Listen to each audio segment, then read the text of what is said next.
Hello, Guardians, and welcome to Destiny Reset Episode 73. This podcast is about anything and everything related to Destiny the game. If you love playing Destiny as much as we do, you're in the right place. This reset, we talk about what we're thankful for, the boys stay sweaty in trials, and we start a new tradition with what we've been playing outside of Destiny.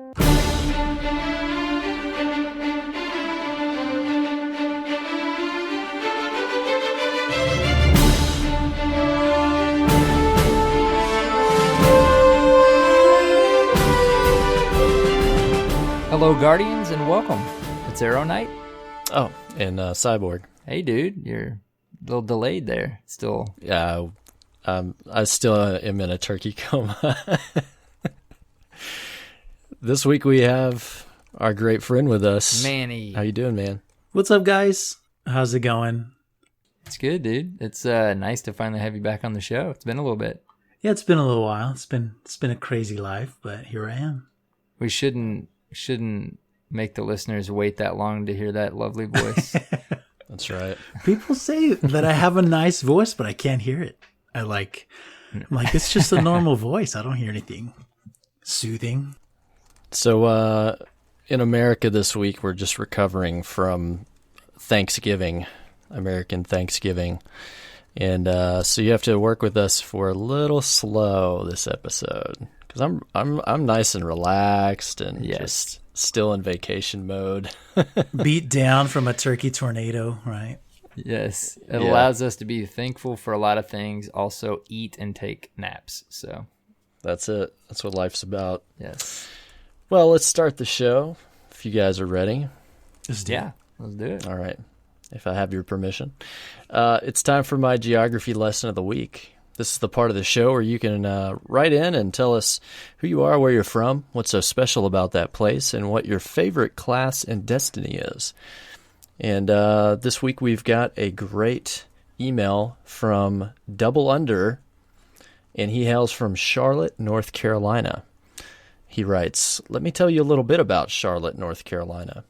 Charlotte is the largest city in North Carolina and is known as the Queen City. Charlotte was founded in 1768 and was named for Queen Charlotte, the wife of King George III. Charlotte is the nation's second largest financial center and was the location of this nation's very first gold rush after a 17-pound gold nugget was discovered here. Charlotte is located inside Mecklenburg County, which was the first government body in America to declare independence from England on May 20th, 1775. Charlotte is also the location of the first U.S. branch mint, which was built in 1837. Charlotte is located between the mountains and the ocean, which allows residents great travel options. It's also the home of NASCAR, and one of the many sights to see here is the NASCAR Museum, located in downtown, which is referred to as Uptown. Charlotte also hosts the Carolina Panthers Stadium, along with many great restaurants and bars. Everyone can find something great to do here. Come visit us. Warlock Master Race, sincerely, Double Under. P.S. Derp is an incredible clan. I'm so happy to be a part of it. Shout out to my Trials partners, Lord Hivebane and Indie Jedi. We've never been flawless, but getting better every week. To Arrow and Cyborg, thanks for all you do." Awesome. Well, thanks for sending that along. I've actually been to Charlotte. And he's right. It's pretty much between the mountains and the ocean. And when I was there, I got to see both, and it is beautiful. It's not far from the Smoky Mountains, which are pretty cool. And there's a lot to do there. There really is. I didn't know it was the second largest financial center in the U.S., though. That's surprising. That's a great thing about these geography lessons. We actually learn something. At least I learn one something thing. every week. Before we start just talking about Destiny. These are great. Yep.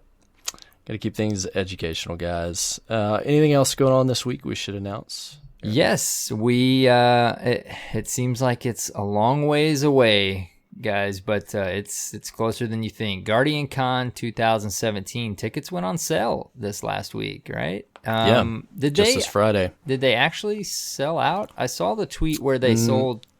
They sold out of the VIP tickets. They sold out of VIP, okay. There still are standard admission tickets available, but they did sell quite a large amount.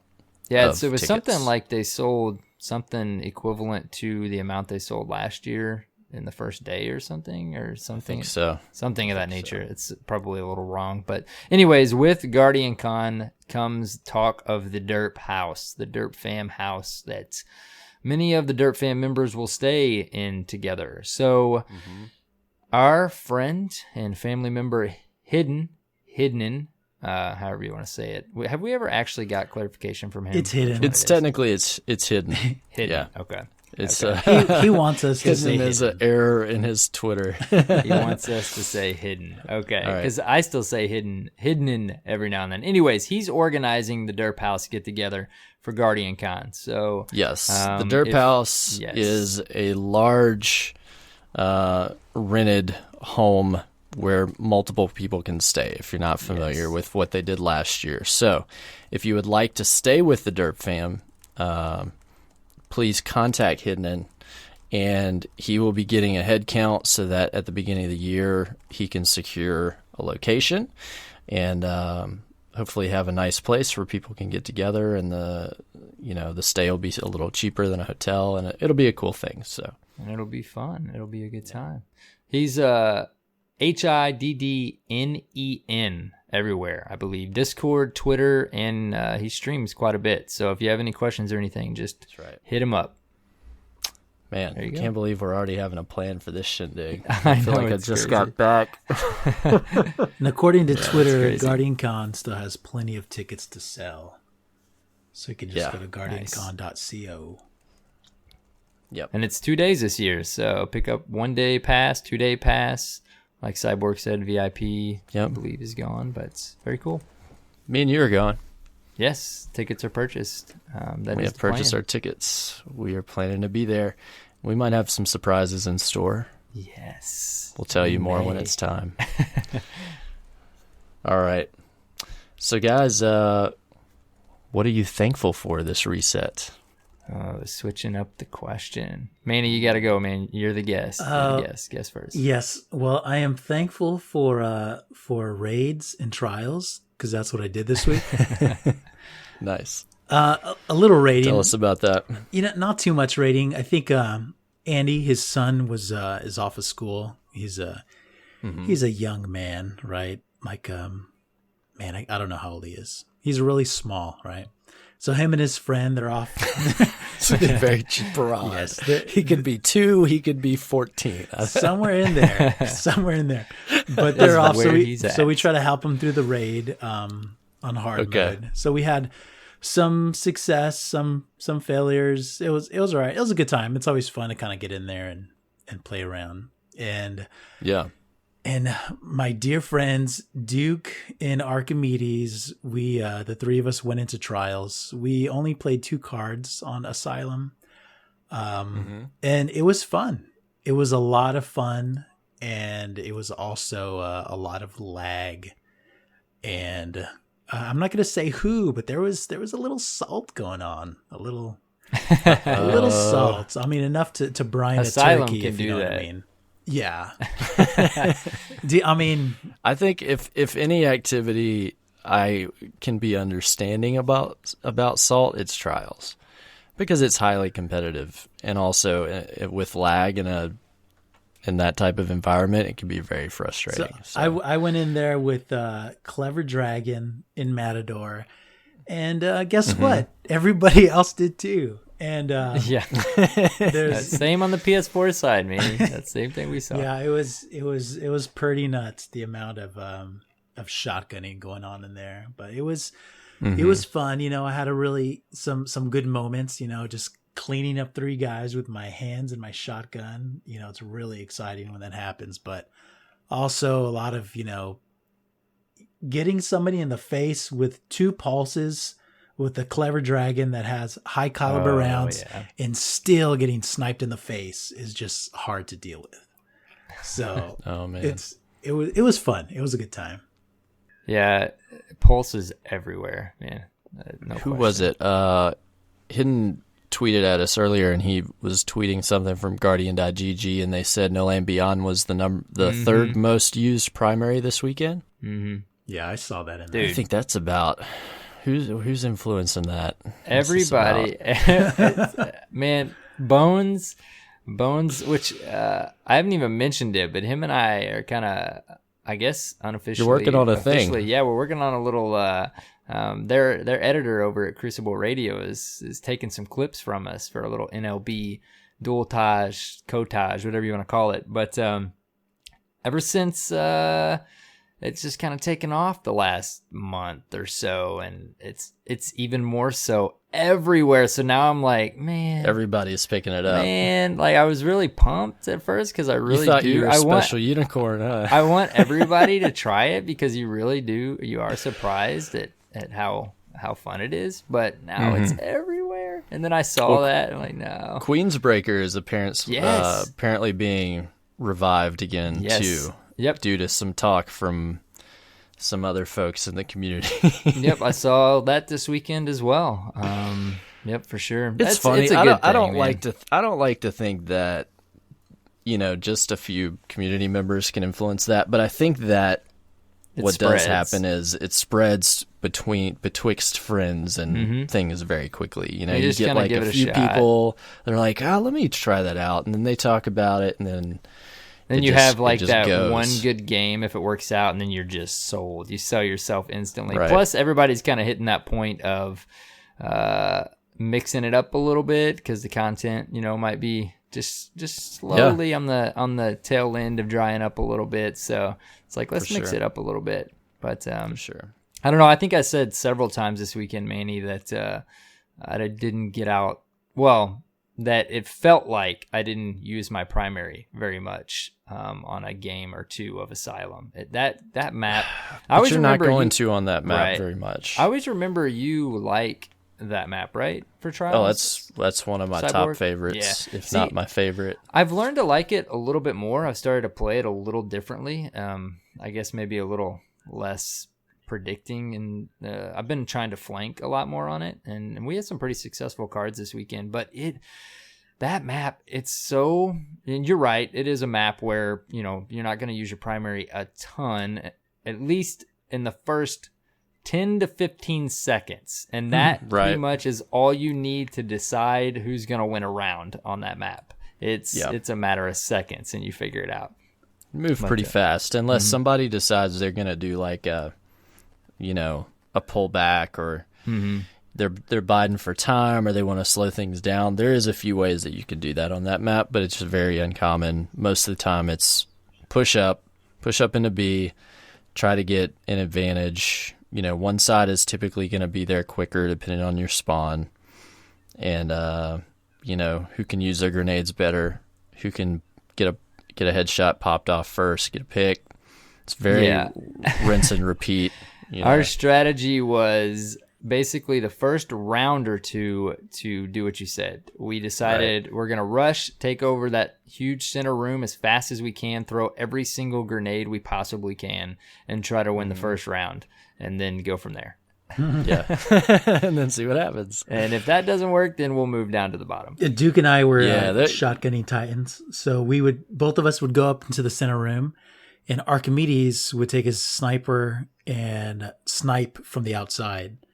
And that worked really well a couple times. But yeah, that room, man, once you dominate that room, it's really hard to come back into to kind of take over, because, you know, you got all the good sight lines from up there. Yeah, and we've learned, I mean, with any map in Trials, if you get down a round or two, it's instantly, I mean, quite a bit more difficult to come back from that. So that map, it seems like minutes, and you could be down 2 rounds. Supers are stacked, and it's rough to come back from that. But it's fun. I mean, it's a good time. I got to give a shout out to Scumbag and Terry and Joe. We got Joe back in. He ran 3 cards with us, I think. We got to 7 wins. He got I want to say the scout rifle. And then we got in some cards with Burning Wing also. He's always stopping by the stream, but we got in 3 or 4 cards with Burning. So very cool. That's great. It's a good time. So Cyborg, did you tell us you had kind of had a Destiny break this week? I spent many hours watching people play Destiny. Yeah, you were hanging out this week in my stream for a little while. I watched a stream 4 nights this week. Nice. Sometimes it's fun to just do that. 0 nights did I log into Destiny. Yeah. Well, I made a conscious decision to take a Desta vacation this week. Nice. So I went to bed early a lot of nights this week. I watched a lot of streams, which is something I can't play and watch a stream. I can't split my attention, so I have to do one or the other. So I was like, okay, well, I'm not going to play Destiny. I'll watch people play Destiny. That's a compromise, right? Yeah. Which is cool because I like to be able to support some really fun people, and I was entertained. So I spent a lot of time watching people play and talking to people about playing. Dude, how good do you feel going to bed early a few nights? Oh, man. I went to bed early. Here's how much of an old man I am. I went to bed at 8 o'clock twice this week. Oh, wow. 8 early o'clock. bird. Sounds amazing, dude. I was pretty worn out. And then I have played some other games that I really got hooked on and wanted to plow through and save it. Yeah. Well, we'll talk about it. Well, I'm just saying generally. Yeah, so, but here's the thing. It's not like I'm like, oh, screw Destiny, and I just ignored everything. Like, I still kind of participate in what's going on. I just didn't log in. A little healthy in. break. Yeah, but I'm going to play some tonight and some tomorrow night, so the week's still young. It's Sunday night here, so yes. I've still got time to get in. Just it's funny wanted to enjoy my holiday. It's funny you mentioned the sleeping patterns. I was just talking to my wife tonight. I'm like, I've always been a night owl, but I'm trying to figure out if I get a lot of sleep. I don't know how you guys are. I feel very like groggy throughout the entire day if I get a lot of sleep. But if I go to bed at 2, I got all kinds of energy. But after about 3 or 4 days of that, then I just kind of crash one night. Then you run out, right? Yeah. So it's like, where's the happy medium? Like, when should I go to bed? It's usually about 1 o'clock for me, but let me tell you the secret. There is none equilibrium there. You're always giving up something. That you're going to have to pay for later. What I've been doing lately is what you just said. I'll go to bed at 8 one night. The next night I'll go to bed at 3. Then the next night I'll go to bed at 9 and then 2:30. And it's like, that just doesn't work. It can't be healthy. It doesn't work. But anyways, sorry, tangent. Major tangent. What about you, Manny? When do you go to sleep at night? When do you go to sleep, man? I go to sleep around midnight or so. Nice. That's respectable. Yeah. Are you very disciplined every night? Midnight? No, I mean, it depends on what's going on. Like I think we were up to like 12:30 last night. Oh, dude. You can't stretch it that far. Yeah. Calm down. No, I mean, things, Destiny's kind of slowing down a little bit. So we're all kind of going to bed a little earlier. Yeah, it does make it a little easier to retire when you need to. Yes. As opposed to when, the first month and a half of the new content, there's so much demand on what you want to get done that you give up a lot of sleep. Well, plus I pull the classic, okay, I'm going to go to bed at 1, but then when I log off at 1, but then I remember, oh yeah, I've got about 10 things I need to do before I go to sleep. So then it's 2:30. Right. You get off and then you're like, wait, okay, but I got to read this thing that I left up to read later. Let me go get a snack. You got to factor that in. Yep. Let me spend 30 minutes on Reddit while I lay in bed. It adds up.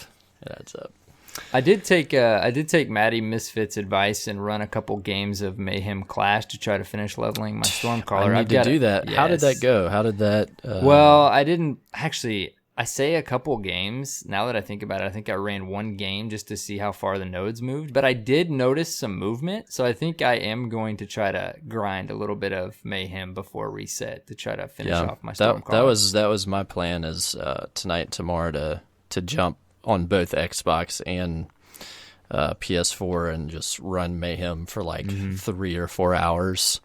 Just get as much XP as I can on my Titan on my Xbox and my Hunter on my Warlock, or Hunter on my PlayStation. That's what I try to say. Yep. Sounds good. Hopefully I'm like 10 nodes away from finishing off my Stormcaller. I completely forgot I never finished that subclass. It's a good one, man. You're going to want that for like Iron Banner if you decide to run that guy through Iron Banner. It's a very helpful class. I love the melee. You know, it's so crazy, but when you're actually are doing it yourself and then you get like the double hand melee, you do feel kind of cool. You feel kind of dirty, you know. It's like right, right. It's so broke. Did you see the slow motion video I released? I posted on my YouTube channel this week. It's like 12 seconds long, and I tweeted and just said, if you ever have a funny clip section in the TWAB, here you go. Basically, I run shotgun. It was a little too far away, and then I completely whiff the Titan melee, and then I get thunderstruck through, kind of partially through a wall, through the fence, and he was there. I mean, he could see me, but it was pretty funny. I gotta say, I kind of I wanted to look at it more of a funny thing than are you kidding me? But it's a pretty funny video. Yo, Manny, what do you know what the challenge was this week? I forget what rotation we're on. Was it back to Axis? It was no. Wait, is it? I don't know. I'm getting confused. No one knows. I'll look it up. It was one week. of two. I have plans. Guaranteed. One of two. It was one of them. Guaranteed. There's no question. I wouldn't mind seeing if they did like both, and if you got both on the same run, then you get something special. Ooh. Like an extra, let's say you got a guaranteed drop, man. Or a better drop on the ship. You have to activate all the consoles or all the computers, do both hard mode challenges, and then see what happens.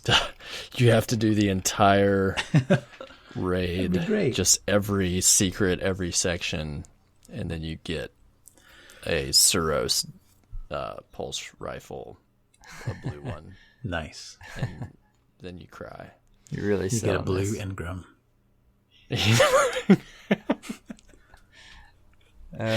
Speaking of engrams, when I was playing on PlayStation last week, I got these weird things, man. Tell me if you guys have heard of this. They're called Sublime engrams. Welcome. Man. I know nothing of this, dude.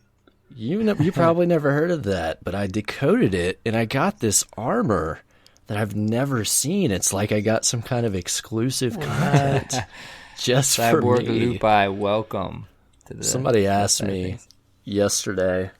My brother-in-law was at my house, and we're standing in front of the grill drinking a beer, and he was like, "Yeah, I've been playing this one game, blah blah blah." And I was like, "Man, you should really pick up a console, one of the new gen consoles, so we can play some stuff together." And he was like, "Well, I don't know which one to get. They both look great." And he was like, "Does one have exclusives better than the other?" And I just had to laugh. Oh, ye simple child, the world that you live in. I said, "Nah, man, just go with what you want." I wasn't gonna steer him one way or the other. Man, yeah. I was like, "Nah," but on the real, PlayStation has much better exclusives. It's crazy. Anyways, that was a tangent. That's all good. Any other fun reset activities this week, guys? Nah. Things are kind of back to normal. Yeah. Back to the usual kind of standard activities this week. I did get 2 palindromes to drop. Both had luck in the chamber, but no rifles. So that kind of stunk, but that's okay. That's the fun thing about trying to get a gun you want. I got a really nice The Wounded from Future War Cult. And I've been wanting one for PvE because I cannot get 7 wins in Trials right now.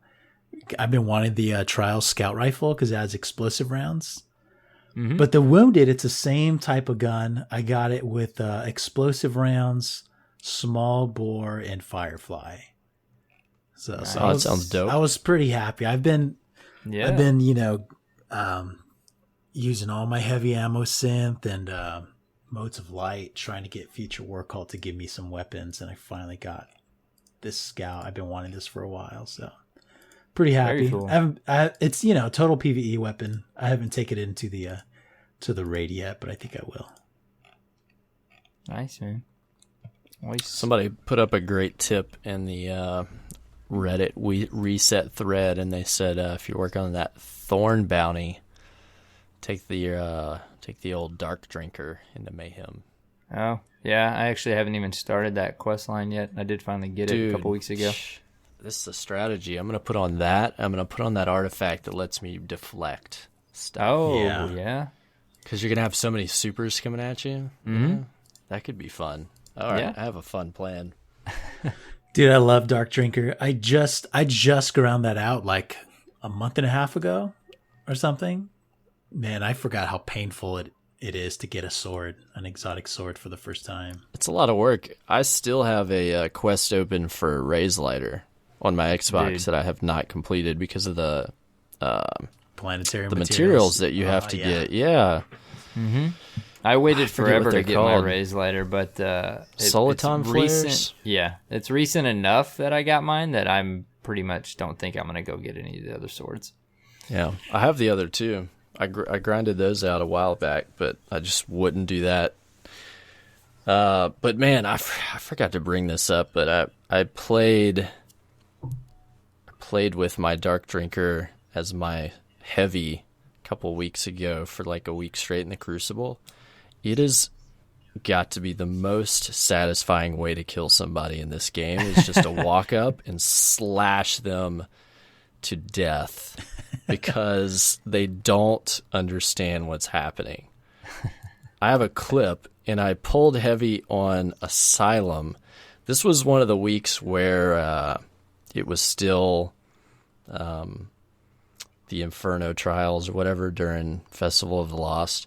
Yeah. And I think it was when it was on Asylum. So I managed to pull heavy on round 3, but I didn't have my sword out yet. So I turned and I walked to the hallway towards the special platform, and there was a hunter just standing there. And as I'm walking to him, I hear whoosh, and he pops Blade Dancer, and so he's spinning. And as he spins, I pull out my Dark Drinker and just go shlink, shlink. And I just imagined the most angry person on the end of that Blade Dancer because he just knew that I was done, but he didn't know that I had a sword. You were prepared. It was so satisfying. So I went on and made many more kills with my sword that I have to say it's the most fun thing to do with your heavy in Destiny is to kill people with a sword. You haven't whipped out the sword in PvP in a while. You got really good with it when the swords were first out. I remember a bunch of clips. Yep. That I really remember liked. the fun. Yep. You may be getting me wanting to do it again. I have yet to get one of those kills, but the best thing to do that I've seen is to take Dark Drinker in the middle of a Titan bubble with a bunch of Guardians inside, because you just literally just wipe the floor. I've seen clips and it looks amazing. I want to do that. Dude, Andy uses Dark Drinker in the raid, and on the Axis fight, Volsec, he uses it in the setter platform, and he just demolishes every ad. Like, if Andy is on your side, you don't have to kill ads because he kills every single one of them with that Dark Drinker. I haven't tried it for Volsec. It is so good. But I use it on Axis. Yes. Yeah. Oh, yeah. And it's pretty effective. Yeah. It's fun. That's why I grinded for it, just for that damage, and it is. Anyways, to wrap this up, Dark Drinker is bae. That's all I wanted to say. That's all that mattered. All right, guys, that was this week in Destiny. This reset that you're thankful for. What are you thankful for, Harrow? We forget. You totally went off topic. I am thankful for my party crasher this week. I'll just leave it at that. We touched on that already. Yeah. We touched on that already. So you went no land party crasher? Yep, no land. Actually did venture out this week, though. I really wanted to goof around with Palindrome a little bit, and then I used Clever Dragon just to goof around. So are you using the vendor Clever Dragon, or did you find one that you liked? Oh, I got a roll with High Caliber and Braced Frame. Yeah. Oh, nice. So, yep. So I was pretty pumped about that. Dude, I could not get one with Braced Frame to drop. The best one that I have is Small Bore, High Caliber, and Head Seeker. It actually works out pretty well, but yeah, the Braced Frames. Yep. I was trying. Tattoo had me hunting for one with High Caliber. He had me zoned in on that, and then I got Braced Frame, and I forget what the other perk is, but once I got those two, I was pretty pumped. But yeah, I ventured out a little bit. Like I said, I still had the Party Crasher out the majority of the time, but anyways. Well, we can wrap the section up, but before we do, I wanted to say I'm thankful for a strong Destiny Twitch directory that entertained me this week. Yes. And I got to give a shout out. We've had a lot of friends recently reaching partnership with Twitch. Yeah, we have, man. We have to give a special shout out to our friend of the show, Ignite. Yes. Who just finally, after many attempts, hit partnership this week. And I cannot be more proud of anybody else that's hit that, because he's really worked so hard. Mm-hmm. So, yeah, Ignite, if you're listening, man, we're so proud of you. Congratulations. And go check out this guy on Twitch. I think it's Ignite. Is it just Ignite or is it Ignite Plays? Yeah. I think it's Ignite_plays, I believe. Yeah, it is. Yeah. Ignite_plays on Twitch. Awesome PvP player. He does trials every weekend. He does some tournaments and stuff. It's a sight to behold. Yes. Glad you brought that up. All right. Okay. News? You do some news? Not much news? Not much news. Thankful theme? All right. Main topic. No, I'm just kidding. This week at Bungie, they told us what they were thankful for. And I read this entire list because there were some funny things. And then there were some thought-provoking things. Was there any that stood out to you guys? Dude, a lot of them were really serious, like serious thanks for either the community or the developers. So, I mean, you know, it's a great time to kind of reflect on, you know, actually being thankful instead of salty for a change, right? Or critical. You know, you look at the hard work everybody's doing and you know, just showing gratitude for all that hard work. It's a really good thing. Yeah. I like this one by Luke Smith. I'm thankful for the break to stop and stretch my legs, for the road is long. Just a little hint there. Yes. Something, you know. He's on that long road to Destiny 2. Even though he's not confirmed to be working on Destiny 2. He's semi-confirmed. I mean, that's what everybody is aware of. What about you, Arrow? Did you have any that stood out to you?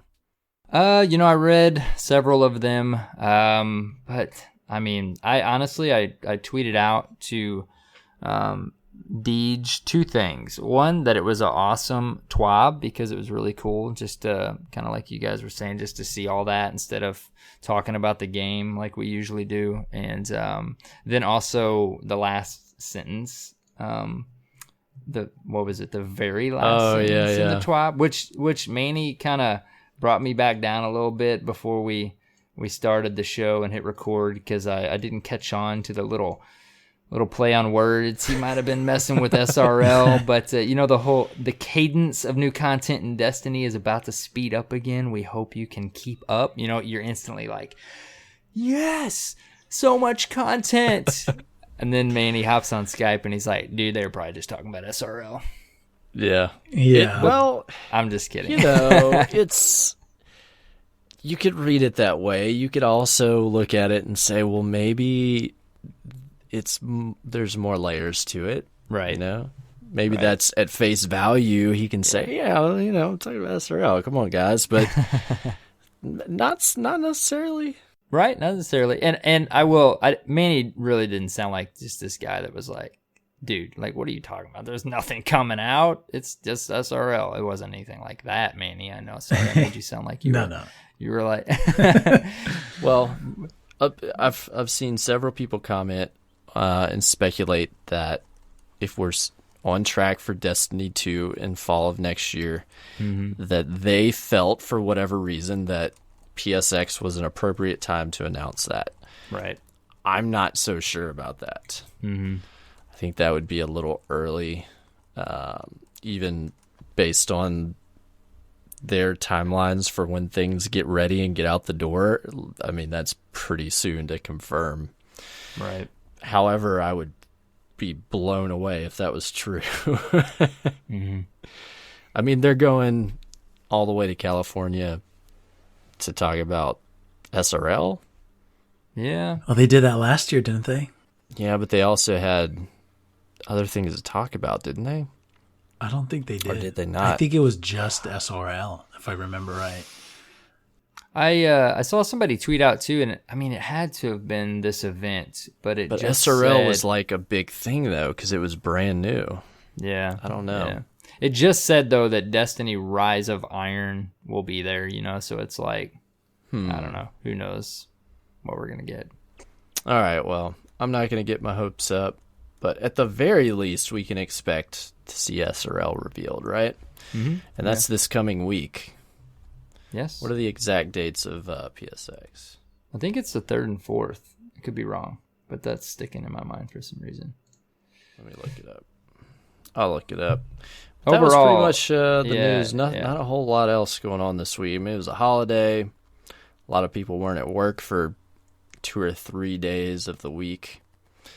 Kicks off December 3rd, and then ends. What's the 3rd? 3rd is a Saturday, ends on the Sunday. So this coming weekend. So we'll get to find out. There you go. Yeah, overall, I honestly kind of liked the thankful break we got in the TWAB. It was a nice little it was refresher. Nice. Mm-hmm. Absolutely. So you want to kick it into our main topic this week, guys? Yeah, we're kind of mixing it up. We're starting a new tradition. We're making a change. Especially because it's such a quiet week in Destiny and in other realms. We thought it's a great opportunity to talk about what else we've been playing. Because believe it or not, I don't know about you guys, we are playing other games. It's not a dirty word. I have purchased other games. I actually got one in the mail today. Oh, nice. What'd you get? I finally ordered Skyrim. Okay. I always want to call it remastered, but it's just called the special edition, isn't it? I thought it was remastered. Well, it is remastered, but they called it I think it's just called Skyrim Special Edition, which always throws me off. Oh, okay. I mean, it is remastered, but yeah, it is called Special Edition. You're right. I just call it Skyrim Remastered. It was $24.99. I think you told us a couple weeks ago it was going to be $30 on Black Friday, and then on Thursday, Thanksgiving Day, boom, $24.99. And I was telling Manny, I think it was last Wednesday, The Division was $9.99 on Amazon. Not bad. Unreal. Yeah. So, pretty low. Very ton low, of deals this week. If you waited to pick up anything, Titanfall, you could get for $35. I got it for Doom 28. You can get for oh, nice. Doom you can get for 20. I probably need to go ahead and spring on that one. I haven't yet. You can get DuckTales Remastered, backwards compatibility on Xbox for $3. If you like the old DuckTales. And classic. Oh, yeah. I picked up Deus Ex Human Revolution. No, Mankind Divided. You've been wanting that one. I know. I really should have gotten it when it came out, but I didn't. But that one is on the way. It's going to be here, I think, tomorrow. It's supposed to come today, but the USPS... Oh, wait, I can't talk crap about that right now. I was just talking to Manny about that. Whoa, we got 2 packages today on Sunday, and I kind Manny, of was what like, is happening dang. with my packages Yeah. that got delayed? I got one package delivered by the USPS from Amazon, and then they sent my game in another package, but it said it was delayed. Well, first of all, it's probably not our fault. Of course not. And if it is, right? It's probably the customer's fault. Okay. Totally my fault then. That's what we tell ourselves. So I need to take a hard look at myself and why my game did not You need to arrive step today. back and think, why did What I have order I this done when wrong? I did? I should have done it. What a have week I before. done wrong? Yes. Dude, it's They also bonkers lost. right now at USPS. I have a bone to pick as well. See, I ordered a Destiny poster some time ago, and it was to be delivered by the U.S. Postal Service. And I have a theory that it somehow I can't say miraculously. There we go. There you go. My idea is that it made its way to your home instead of mine. Do you have that kind of power, Manny? Well, I think you notice on Skype that I'm not using my video camera, so if that says anything. They sent me another one, though. Thank you, Bungie Store, for that excellent service, for sending me another poster when the first one got lost. It's very nice of them. Anyways, so tons of deals between Black Friday and early Cyber Monday. I know people were picking up consoles, which awesome deals on consoles. Jeez. Mm-hmm. I mean, they're just giving it away, giving you all kinds of free controllers and bonus gift cards and games and all kinds of stuff. You didn't have a newer gen console. And so there's plenty of new games that have been out. We've had, Battlefield 1, some of the ones we've mentioned. A bunch of my friends have been cracked out on Skyrim for the past 2 weeks. I'm saving that one. Manny, have you played the Skyrim Special Edition yet? I haven't. I played Skyrim back on PC when it first came out, and dude, I loved it. It was good. But then I discovered you can, with some console commands, give yourself lots of free stuff, and I totally ruined my experience. Did it ruin it? Yeah, because I just started I just want this cool armor. I'll just do that just for fun, and then I just kept. Yeah. I just didn't control myself, and then I totally ruined the game for myself.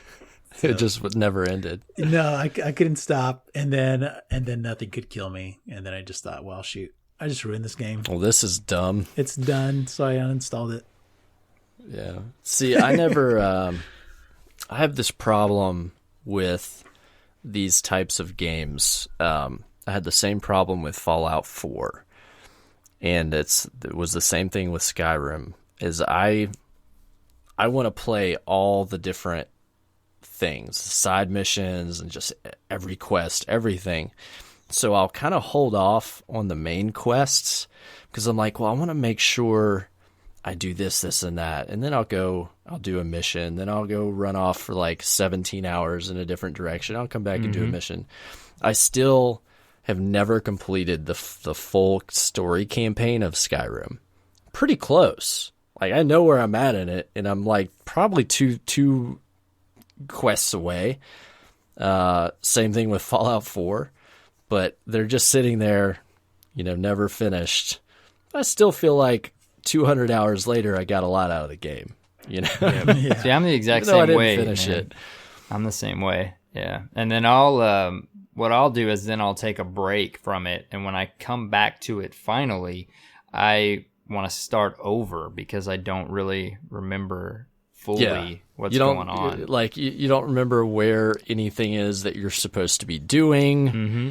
You don't remember what stuff you have. You go to your house and you're like, holy hell, I've got a lot of stuff here. Okay, what does this do again? And it just starts over. So I'm a little worried that if I pick up Skyrim, that I'm going to have the same problem, and I don't have 300 or 400 hours to go into a game like that right now. And it has all the DLC that I never played. I forgot about that until I ordered it. Oh my gosh. Mm-hmm. Which is supposed to be great. It's got a vampire type storyline going on. There's all kinds of stuff.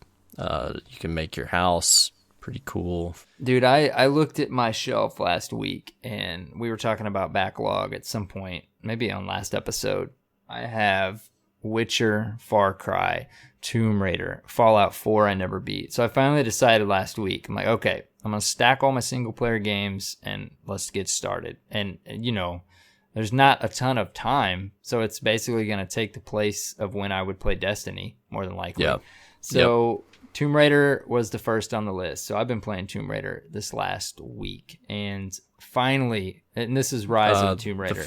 Okay. This is the second one. Yeah, I beat the first one in the reboot installment. But it's fun. It's real. I'm a big Tomb Raider fan. Pretty good. From way back in the day, getting lost for weeks at a time in tombs. Games aren't really like that anymore. the old PlayStation Tomb Raiders. But this one's neat. I'm about, it says I'm 6%, I think, through the story, which, there's all the side stuff. So I'm probably about halfway you can get through to the like story. 50% in games now and be done with it. Yeah. Because there's so much extra stuff. I'm kind of getting to the point where there's not as many open areas, I feel like, as there was in the initial reboot of the game. But I think maybe I'm just now getting to some of those areas. But it's really fun. It's a neat game. I'm enjoying it. The story's pretty solid, and I just have... Without spoiling too much, because I'm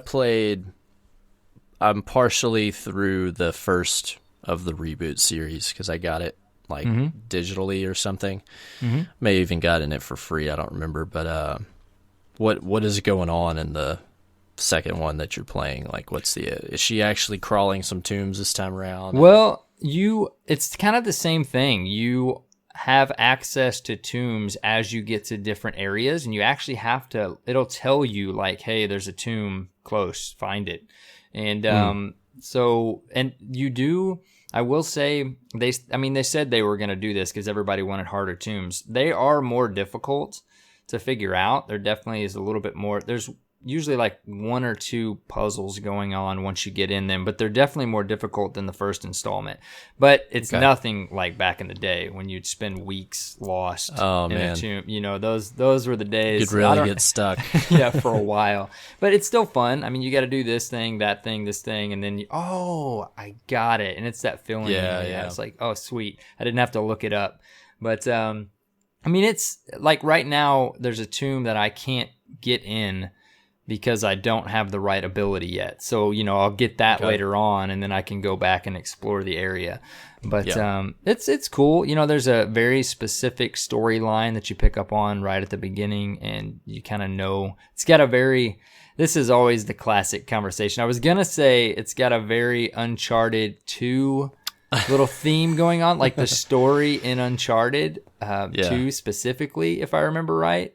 You're looking for something in this installment, but then you can flip that as the classic Tomb Raider and Uncharted. But I specifically am just talking about the story that's going on in this one. Okay, but it's fun. Fair enough. I gotta make myself play it and beat it, like I gotta finish it. I at least need to finish the story so I can put a check mark next to Tomb Raider and move on. Nice. You got me wanting to play Shadow of Mordor again, man. That's sitting on my shelf too. Yeah, we can talk about that, because I started playing that before Dishonored came out, and I played it some for like a couple of weeks here and there, which I was just like raving about how fun it was, and I just kept saying to people, it's Assassin's Creed 2 with the extra boss mechanic thing. What's it called? The Nemesis system? It's literally Assassin's Creed plus that in Lord of the Rings. Like, that is what you're playing. But I liked it because I used to be a huge fan of the Assassin's Creed series until they beat it into my skull and I died. Like, I couldn't play the same game year after year with more feathers every time. Like, it just got boring. So this was kind of a breath of fresh air to me, because everything felt very familiar, but it was in a universe that I'm also very familiar with the fiction and the themes. It was very interesting to see a different take on what was going on in that universe. And then just to play, the combat at first, like, you completely get your butt kicked. Like, you die so often. and it was pissing me off because I would just get killed either over and over by the same, I want to say war chief. What are they called? Captain? Or I would just get killed by like 8 different captains, and then I had all these nemesises that I had to go kill. And then you would kill one, and he'd be dead, but somehow he came back to life and he's still around. I didn't get that part. So I have this one guy, and I've killed him probably like 7 times, and he keeps coming back to life and he's still around. I just stopped killing him because I couldn't understand why it wouldn't go away. Funny. But I guess I'm like halfway through because I made it to the second map area, like where you leave Mordor and you go somewhere else. That's kind of where I was in the game, where I left off so far. Yeah, see, I did with that game what you were just talking about. I played it forever ago when it first came out, probably got a third to halfway through it, and then something took my attention away from it. Yeah, I never beat it. But I like 100% cleared the first area before I would go to the next one. I was like, I want to finish this whole game, do everything, as much as you can at least. You know? I did that with The Division. I went through and collected everything and every zone in the city. I just spent hours doing it because I just wanted it off of my map. Yeah. And no more objectives, please. And I please logged stop. into it this week after I bought it for $10 because I've been hearing really good things about the updates and everything. And I'm like, oh yeah, I haven't played this game in months. And I remember I spent hours going through and doing all that to just clear it off my map, and then I stopped playing it. I do want to. Now your map's full again? No, actually it's not too bad. It's not too bad. Okay, Manny, have you been playing The Division? Are you like up to speed on The Division? Well, I know you said you were going to. I reinstalled it and I got to play like a day. Like I have not gotten much into it, but they just released their second expansion called Survival. And I feel like I'm so lost with the game right now with all the patches and everything. Well, this game mode is pretty interesting. It's a totally separate game mode. You start off, basically it's like the Hunger Games. You start off with like the same equipment as everybody else, and it's basically like an hour-long event or so. So you're in New York and you're cold, and there's like this cold bar meter, whatever. When you get too cold, you die. So you have to find clothes that warm you up, and you kind of find equipment as you go, and you have to have food and drinks and all this stuff. So basically, you want to survive this winter storm to ultimately go to the dark zone and to like get a chest, and then you fight this hunter boss dude or whatever.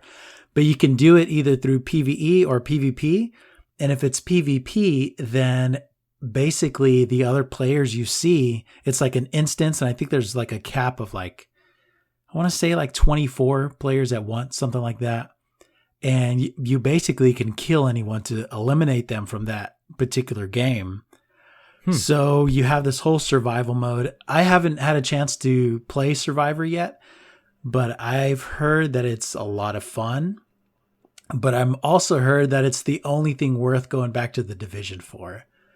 So really? Yeah, like everything else is basically the same. Like okay. The update is basically just Survivor mode. So I want to check it out. There's a guy, a YouTuber, Force Strategy Gaming. I've been listening or watching him forever. He used to do like a StarCraft shout out or shoutcast matches. And he's kind of moved on to other games. He, if you look him up on YouTube, you look for his last video on The Division. He gives a really, really good summary of everything Survival has to offer. And cool. So yeah, it's pretty good. Very cool. Pretty cool. But a exec from I suppose it's Ubisoft says the number of daily active players has returned to what the game had at launch, suggesting the recent patches were successful in drawing people back. I've heard good things about 1.4, and then Underground is kind of like a endless build your own dungeon, run through and get loot. I mean, they overhauled it quite a bit. It just took them a while to do it. I mean, I've always been interested in that game. I really want to return to it just to see what it's all about. But I feel like what people may feel like when they come back to Destiny. I have no idea what's going on. Like, I don't even know. I'm fairly surprised at that statement. Yeah, I mean that's a big return. Pretty high if that's true. I think and I have a hard time believing that. I think selling it for $9 helps with that as well. Yeah, that's right? probably true. Yeah, if I hadn't played it at all and I was even somewhat interested, and I was hearing, oh, their new DLC is awesome, I'd pick it up for $10. Yeah, I know that it's not for me, but I would give it a chance for that. So I can see. Yeah, I can see how that would work. Well, Manny, what have you been playing besides Destiny, man? Well, honestly, since Rise of Iron came out, I've almost exclusively played Destiny. But I have been messing around with a couple other games. I did just day before yesterday buy Titanfall 2. Nice. Man. So I played 3 matches last night, and man, there is, when you're moving your character, the environment kind of moves, and I am getting like motion sickness, like real bad. I played 3 games and I was like, dude, I was playing with, who was I playing with? I was playing with Larson and Andy and someone else. I'm sorry, I forgot. But man, after 3 games, I was like, dude, I'm done. Does it have like I can't. motion blur? Well, whenever you sprint, you run, the camera like shakes back and forth, it like sways a lot. And it was like too aggressive for me, and I was like, dude, I need some Dramamine to play this game. Can you turn that off? I looked at all the settings and I could not find any options. Maybe I'll look again. And I even looked it up on I just Googled it to see if there's any solves for that in game. I didn't see anything. It's pretty serious. Yeah, it's like, man, if I'm getting nauseated from playing a game, it's definitely not good. It's a bad bad sign. You gotta take some Dramamine every time you play. Yeah, I need some drugs before I play this game. So yeah, hold on, guys. Let me pop some pills so I can play Titanfall. Do you have Titanfall, Arrow? Yeah, I picked it up a few weeks ago. Actually, I picked it up when it was like 50 something, and then like a few days later it went on sale for 30 on Amazon. Amazon, man, I love it, but sometimes that happens. But I played Titanfall, the original, a lot and loved it. So it didn't take much chatter in Discord for me to decide I needed to get it. And I've played several games. I haven't played near enough to be comfortable with the maps or the Titans or anything, but enough to remember how much I did enjoy the movement and the flow of that game when you get kind of like in the zone. It's interesting to hear you say that about it, because now I'm probably going to load in the next time and be like, is this kind of making me sick? And I'm just not realizing it. It is crazy. I mean, it's so fast sliding to a knee, and I mean, you can cruise like halfway down a street, but, it's a fun game. Yeah. I'm at that point where I have no idea the maps. So I'm just getting shot in the back and stuff. And it's like, I've got to learn the maps. Did either of you guys play the campaign that's supposed to be No, amazing? I haven't even stepped foot in it. Sorry. I'm in the I'm in the like training portion where they're showing you how to shoot your gun. So it's technically not even really. you started it 5 minutes later. You're like, nah, F this. I'm going to go play a match. Exactly. Yeah. Yep. Exactly. Very bored, very quick. Well, what else are you playing besides Titanfall, Manny, that doesn't make you motion sick? Oh, dude. Okay. So less than 3 months ago, World of Warcraft Legion launched. And dude, the expansion, it is the best work, in my opinion, the best work that Blizzard has ever done. It is really good. Wow. So I mean, when was it? Sometime now. Warcraft was released 12 years ago. So yeah, it is so successful. There's millions of people subbing to it right now, but it's both a 12-year-old game and a brand new game. It's really funny. So it's kind of hard for a new person to get into. If somebody just goes out and buys it fresh now, it comes with like a character boost to level 100. So you could at least start off at the new content. You can do that if you want, but I mean, there's 12 years of stuff, but it's crazy. I wrote down some of the features, because like literally I could probably talk for like 2 hours about Warcraft or longer, I'm sure. But they changed, with every expansion you get like a new zones and stuff, but they added this like dynamic questing thing so that you can choose any zone to start in, and it all scales with your level. So you could stay in a zone if you're really liking it, because before it used to like out level a zone. You're like, man, I got to go to this other zone because I'm not getting enough XP anymore. but it all scales with you, so you can complete the entire zone and all the mobs scale with you. And what is really awesome, because like in the Division, you can go and play with somebody that's a lower level, but it like splits the difference of the mobs. So it's like all of a sudden you're level 8 shooting at level 15s because your friend's level 30 or something like that. And it's like, dude, that's not fun for anybody. But I don't know how it works exactly, but they've made this tech to where if you are, let's say your friend's 100 and you're 108, you can quest and be fighting the same mob. And I guess it's like percentage based, because let's say it takes 5 seconds for your friend to kill this mob, and it'll take you that same amount of time, even though you're totally different level. So it's pretty independent neat. For each person. Yes, basically, it's independent for each person, even if it's the exact same mob you're killing at the same time. So the damage is scaling according to what they are, what you actually are. Yes. So it's pretty cool. Pretty interesting. And all the loot you get is relevant for your level 2. And they also changed like the PvP system. They used to have it to where you would play, a new season would start and you get all your new season gear. And then you get to a point where you have such good gear that you are just slaughtering anybody without it. But they changed the whole system so that everybody's gear is basically relative to one another. So your power doesn't necessarily matter anymore, but you do have a new 50 level PvP skill tree that you can unlock.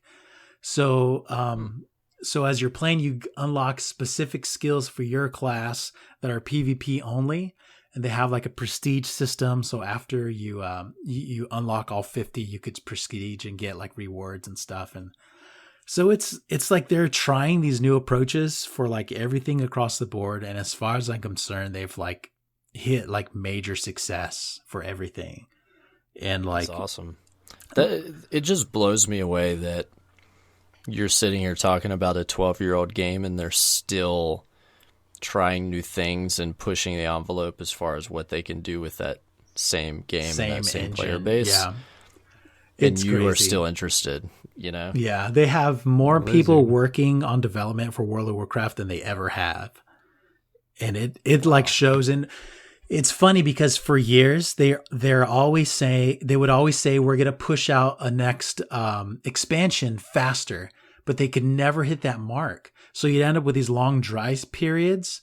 So they finally said with Legion, they said, look, we cannot push out expansions faster than 2 years per expansion. We just can't. We've tried for years. We can't. What we can do is give you more content in those expansions. And so far they launched it with a raid, Emerald Nightmare, that has 7 bosses with like 4 or 5 different difficulty levels. Wow. They released a patch 7.1 that has like a 5-man raid, which is pretty cool, which is a Karazhan. It's like a remade dungeon. And then there's a bunch of like world bosses too. They just released another raid that has 3 bosses, and they're in January. They're releasing another raid that has, I think, like 7 bosses or so, something like that. Wow. But, that's some content. Dude, it is jam-packed. It's ridiculous, dude. Do you think that an approach like that would work for Destiny?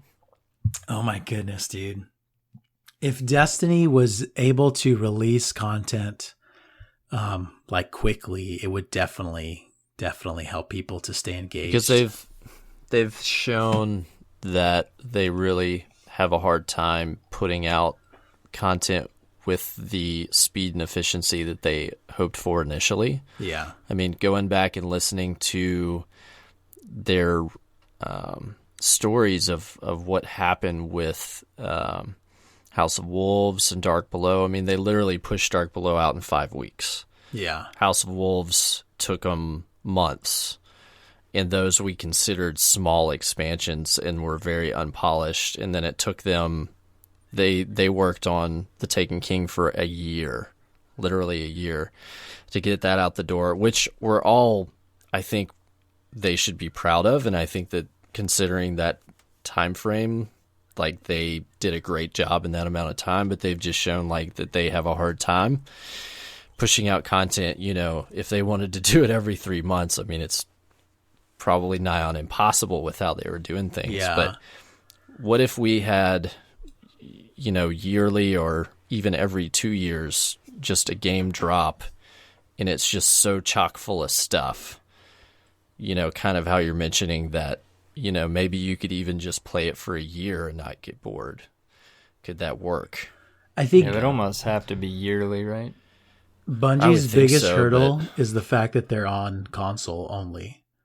If they don't have subs. Yeah, if they can go to the PC market and kind of expand the amount of people that are buying Destiny, then they can have more staffing. If they have more staffing, then they could, you know, ideally, I think if you release 2 big raids a year, the community would be happy with raiding.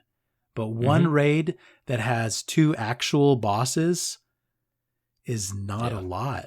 You know, you burn through it pretty tough. quick. Yeah. Well, just like a good, healthy game delay. Let's hope they've been thinking about this for a long time with all the feedback we've been giving them in Destiny 2. They're going to have a little bit more of a path laid down for us. You know, it's weird. Like you mentioned the old expansion, Cyborg. It's weird to think how much it, even though those were smaller expansions, how much it put us at ease just knowing about them with the season pass. That seemed, I mean, there was definitely still some things talked about back then, but at least, you know, we knew about them. So they've kind of upped the game a little bit on that since Rise of Iron launched, but I don't know. I feel like this is something they've had to have been discussing. And to give you an idea of the comparison, and this is not wholly confirmed, and some of these numbers are old, but in June 2015, Blizzard's company headquarters, just their main office, had 2,600 employees. Mm-hmm. In 2012, as of 2012, through all their 11 offices, they had 4,700 employees. Now, they had a small layoff in 2012, but let's assume that Blizzard has 5,000 employees. Mm-hmm. Bungie has about 600. Wow. And they have two other developers that they're outsourcing to, which we don't know what size those are, but they're probably not near the size of Bungie. So you're talking about a huge difference in the amount of work that can be done. It is. Well, it plus, is so I mean, Blizzard has, you know. Yeah, Blizzard has so many different avenues of games and income and things they're working on, you know. But you are talking about 2 studios that are under the same publisher that can help each other.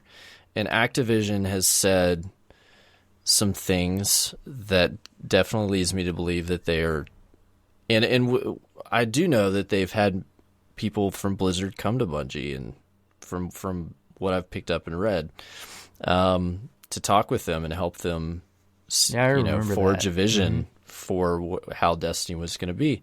And recently, somebody at Activision at, I think, an investor meeting said, we have a plan that's going to put out more content at a rate that our customers want to answer that moving forward in the future. So it just makes me wonder what that plan is. And, you know, you're looking at a studio like Blizzard that has found a different way to do it that can engage people 12 years into the lifespan of a game. Just blows me away. That operates on a subscription model that can have a staff of 5,000. I mean, that's just incredible to me. That they're on the same team, you know, they are under the same publisher, and they're going to be able to learn from each other. And so it just makes me wonder about the future. I'm sorry I got on a tangent there, man. Dude, I really hope that Bungie really doubles down on Destiny 2 in a big way, because, dude, they have people who absolutely love the game and are very dedicated, but they have to really strike, you know, when it's hot, because, like, you know, we're talking about Blizzard also. Blizzard right now is hiring for people for an unannounced shooter that they're working on. And it's something different than Overwatch, something different than what they've got going on. And it could possibly be competition for Destiny and set like, this is based on absolutely nothing, but set in like the StarCraft universe, which would, man, I would play that game nonstop. I love that universe, but Destiny works. Destiny is an awesome universe, and Bungie needs to just come up big with Destiny 2. Not only because competition is there, but also because this IP deserves it.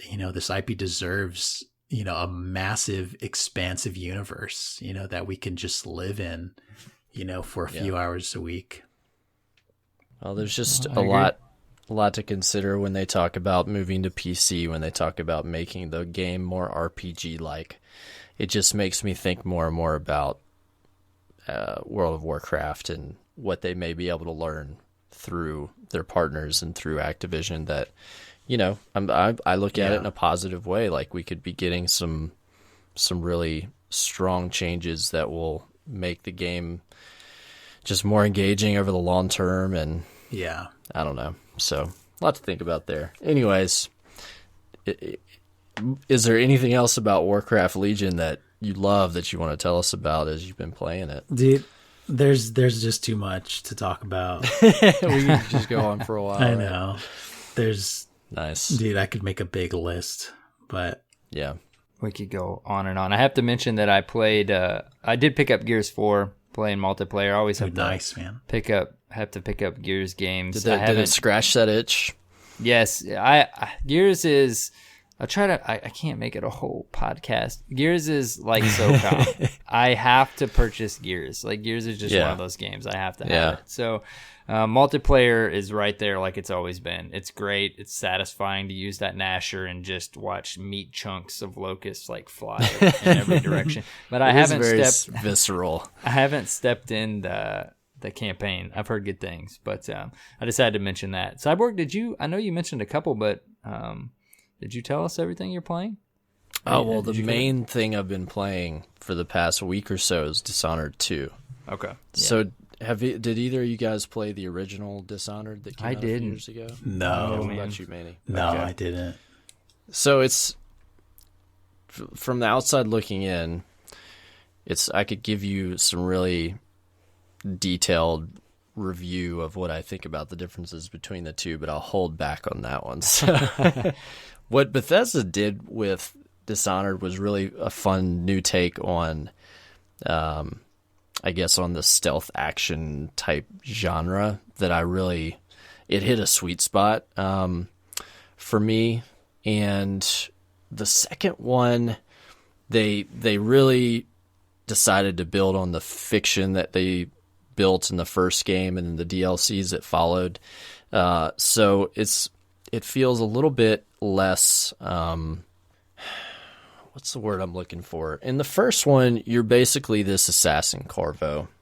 Well, you're not an assassin at first, but you become one.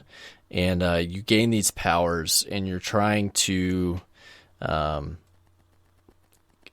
of avenge yourself and avenge someone else that was murdered. And it has a really fun feeling of kind of being a man on the run and a very dangerous assassin that has decided, okay, I'm going to take out these people that wronged us and try to find out the mystery behind what happened. And they're doing that in a way in the second one, but it feels a little bit less organic than the first. Like you kind of don't have as much choice in what's going on, but they did do something that I have to applaud them for that's really cool, is that you get to pick one of two characters to play this time.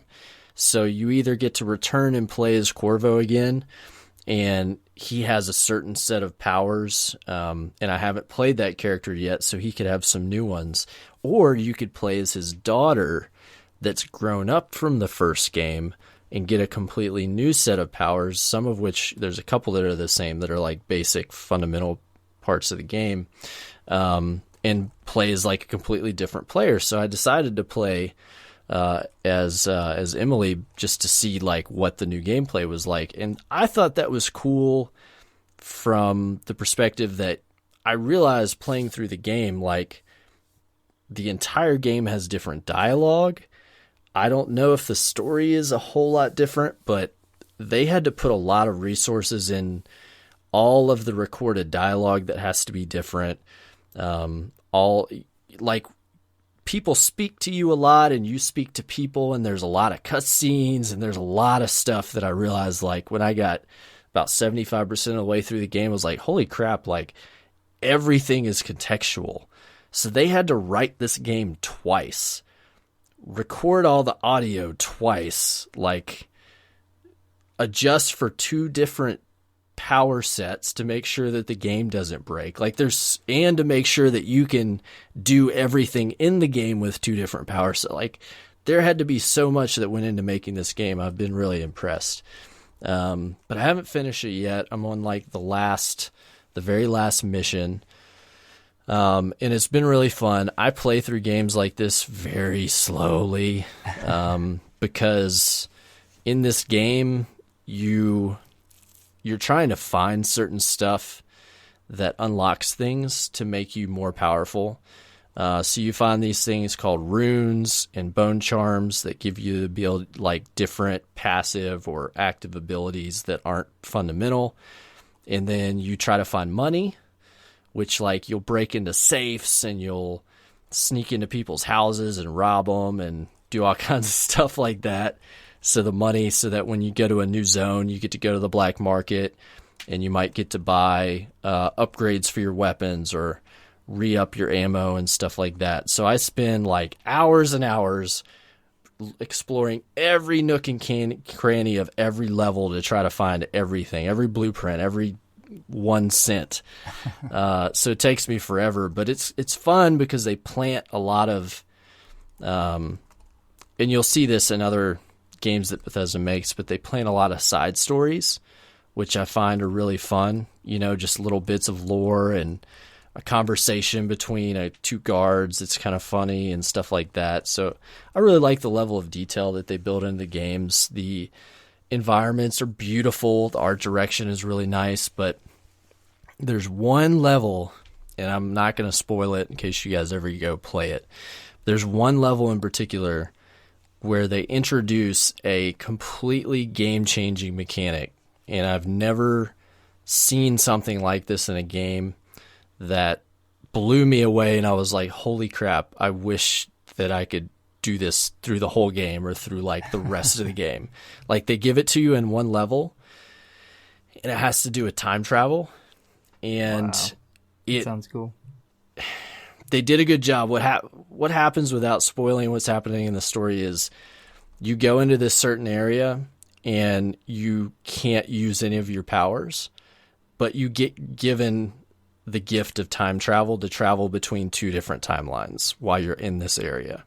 Wow. So while you can't do anything else that was cool and that you got used to, that was kind of a crutch, so you're kind of limited in some ways, what you can do is at like the drop of a hat, press a button and go backwards or forwards 3 years.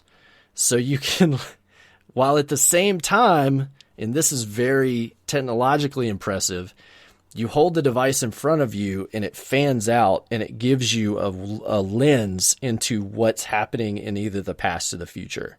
So you could be standing in a room, open it up and look and see into the future and cool. See, okay, this guard is standing and you can watch him walk to an area where his back is turned and nobody else can see you. Instantly on a dime, go to that time area, shank him, and then hit it again and go back. That's crazy. It's so cool.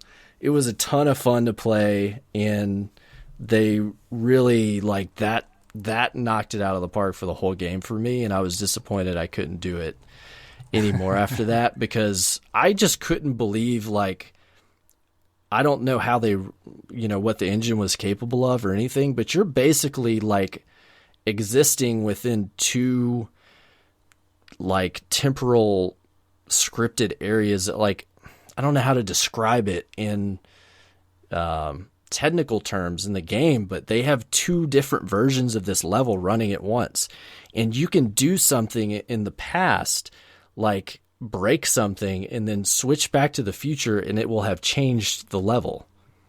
Wow. It blew me away. Cool, like I can't even describe like how impressive it was. So anyways, I don't have anything you but probably good sold things some to people say. already.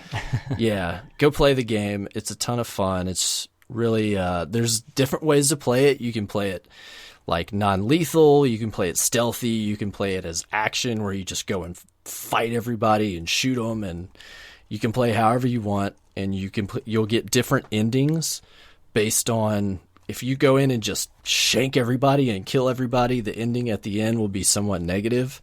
If you go in and take like non-lethal and more peaceful approaches, you might get a better ending. So there's cool things like that to play around with. And then you can go back and play as the other character, which I'll probably do. So it's got a lot of playability, I think. It's really fun. So very cool. Nice, it's a fun game. Might have to and if you buy it, I think you get a code for the first one with all the DLCs. Yep. Well, there you go. Yeah, that works. I had it. I gave it away to a friend, or else I would have gave it to one of you guys. It's already given away. Oh, good. Oh, good. But pick it up for sure. I think it's on sale too. We cover everything. Is that all the games? The other games we're playing? That's most of what I picked up, man. Did you guys get anything else good on Black Friday or that pretty much Cyber wraps it Monday? Up for me. Yeah. Waiting on Cyber Monday. I got I was talking with my wife and she was like, "What do you want? What are you gonna get for Christmas?" I was like, "God, I really have no idea." I was like, I'd get like an Elite controller, and she was like, "What is that?" So I started explaining it to her, and she was like, "Don't you need a new chair?" And I was like, "You're right. I do need a new chair." I do also, man. I have this chair, guys, that I got, and it's a decent chair. It was $100, but the back of it broke. Like the frame, the plastic, like cracked. And now I have this fracture down the back of the chair, so it doesn't support me well anymore. So I'm like, you're right. I do need a new chair. So I start looking around. I'm cruising through the Amazon daily deals. Sure enough, I see the next day there's going to be a deal on a specific gaming racing back type chair. And I was like, ooh, let me look into this. And I read reviews and I do my research. Ended up picking it up for like $150. And it's on the way.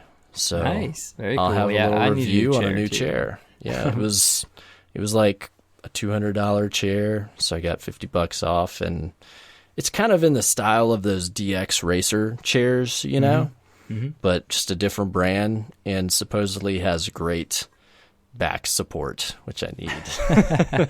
I do a lot of leaning up when I'm playing, so. See, I like to lean back and prop my feet up. Oh yeah. See, I especially in PvP, I'm like lean forward, back straight, and I'm trying to basically jump into my screen. Yeah, you're like basically eating it. Yeah, pretty much. Actually, it made me remember too. I've got Uncharted 4 on the old Christmas list. Finally gonna finish that series off. Hopefully, I never picked that up. Yeah. Oh, you know what else I got? I got a new monitor for my office. Very now, nice. Tell me this. Maybe you guys know. What is considered good delay on a monitor? Like, Dude, I know the been so BenQ ones long. have like 1 to 2 milliseconds. I got a great deal on a Samsung monitor that has a HDMI in, and it has an 8 millisecond delay. Yeah, Samsung, especially TVs, man, they're known for having some delay. I actually do have a Samsung monitor. It's a 27-inch that has a very low millisecond and delay this isn't rate, like but it's not a TV with a, you know how like I think of the big problem is like they have these software systems in them, and but this is like just a straight up monitor, and I'm not planning on playing on it, but it would be nice to have as a backup. Dude, I've been out of the market for so long. I couldn't even be sure. This is just to replace a literally 10-year to 15-year-old monitor that I have on my desktop right now. Yeah, I mean, it's obviously an upgrade, but I would never rule out that you won't play on it, because I went from playing on my TV 100% of the time to now if I'm playing PvP, it's always on my center monitor. But see, I use a Samsung, it's like a 32-inch, I guess, TV that sits on my desk now. Yeah. So I'm tempted to plug into the monitor when I get it and see if there's any difference, Yeah. I don't know. Update us. I don't know. Guys, if you know about gaming monitors, tell me if 8 milliseconds is a satisfactory delay, if I can live with that. Yeah, it seems a little high. I don't know. I know that the good BenQs, you get 1 to 2 milliseconds, but if you're not going to play on it, man, I mean, I'm sure it's beautiful. Got a nice. Oh, I'm sure it'll work for just displaying. Plus single junk, player. I'll play single player games like Tomb Raider. I've been playing on my 40-inch Samsung. He's really who cares about delay on single player for the most part. Right. But I guess we'll also throw out listeners and Derp Fam. Tweet at Destiny Reset. Let us know what you're playing right now other than Destiny. What have you been playing? What do you like? And what do you hate? I know they're not all great. There's crappy games out there too. I'm glad Manny could come on and fill the Warcraft section of the show. We had to get that on here at some point. Huge MMO audience that we don't tap into. After he told us all that, I'm like, I mean, I played a little bit of Warcraft. I'm way late to the party and only made it to level 40 way back in the day, but probably in Warcraft terms, not even justified as actually playing the game. But you made me kind of realize why, respectively, Destiny has been called MMO Light every now and then. I bet. Yeah, that 7 bosses with 4 or 5 difficulties. That sounds pretty intense.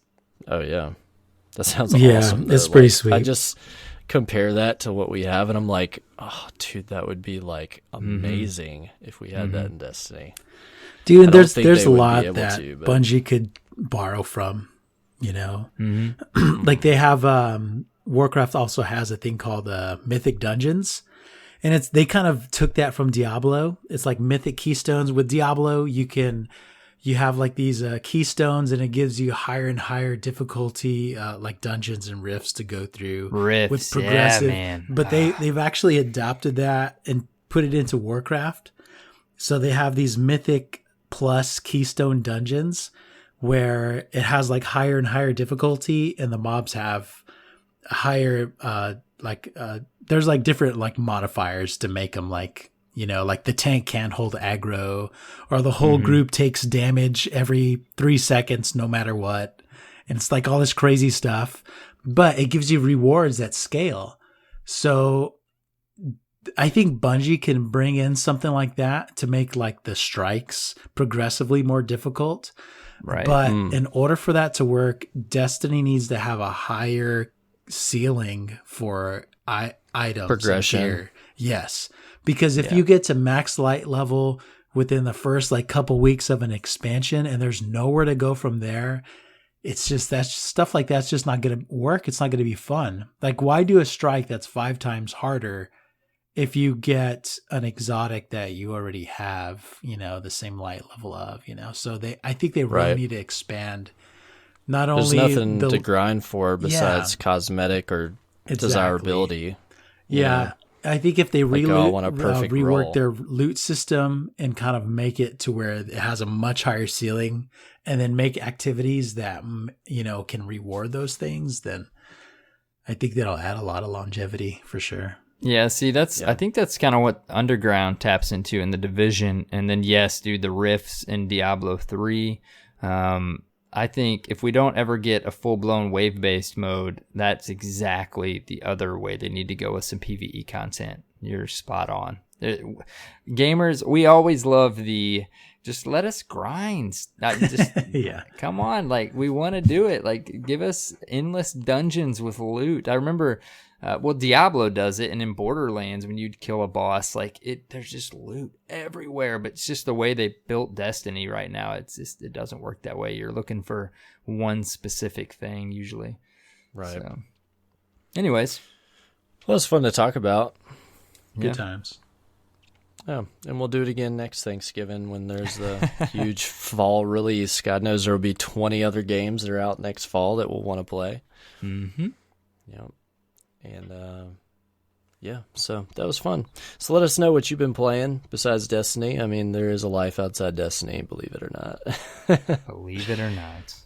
All right, you want to do some Derp Fam feels? Yeah, let's do it. We actually we got a speak pipe this week. We haven't had this in a little while. Jay Howard from the Derp Fam, he gave us another iteration of the TWID, which is the Derp Fam This Week in Discord. Oh, this is awesome.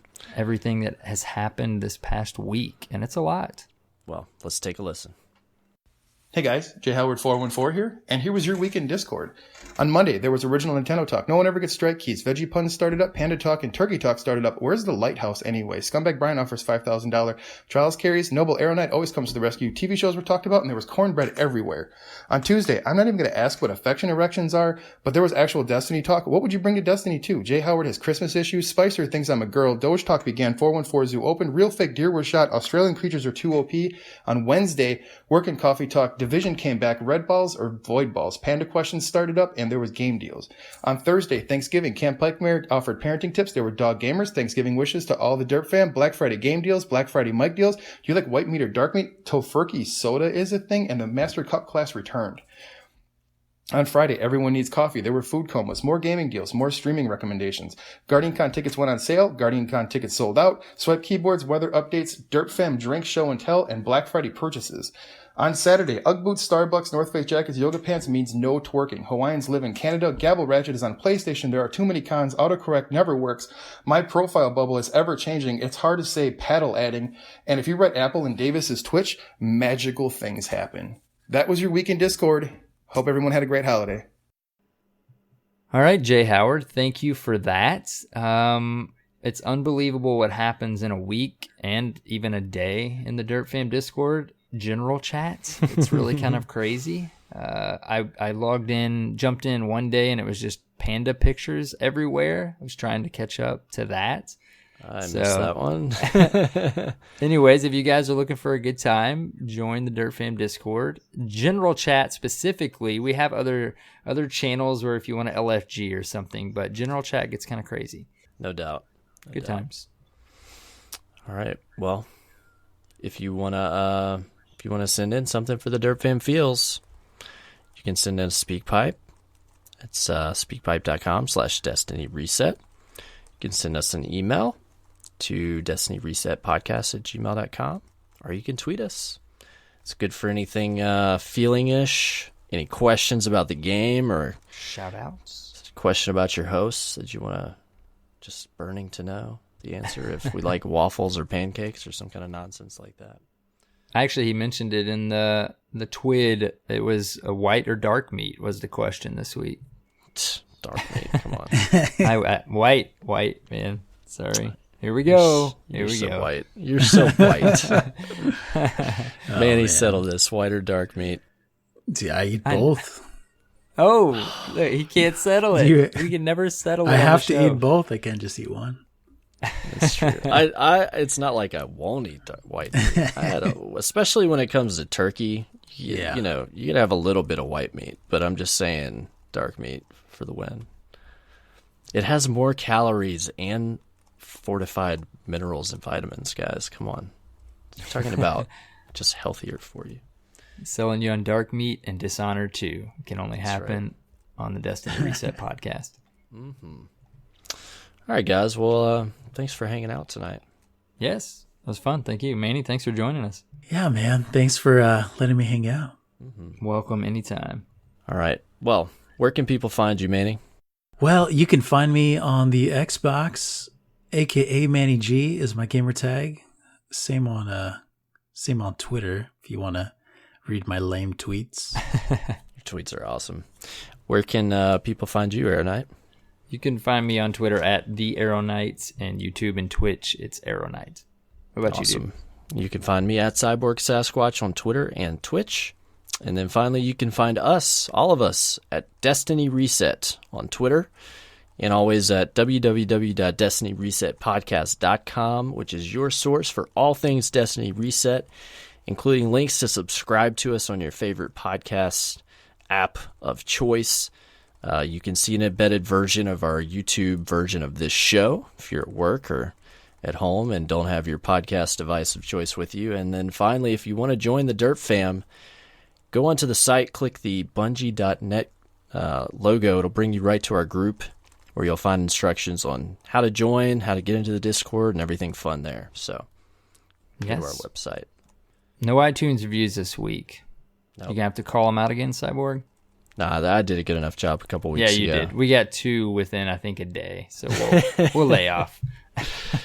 Leave us iTunes reviews. It's very kind. We are just love hearing people's feedback, good and bad. It's always great to see what people think of the show. It helps more people find us. So if you feel so inclined, jump on the iTunes and leave us a review. Awesome, guys. Well, fun as usual. It was actually kind of refreshing to talk about other games. Nice. Hey, let me sneak something in here. I think I snuck something in last time I was on, but please do. If you are playing Destiny and your friends list is drying up, then use our Discord, find groups. There are people who have usually a group of 6, but are now down to 3 or 4 looking for more people. So find those other people. We're here. There's lots of us still playing Destiny.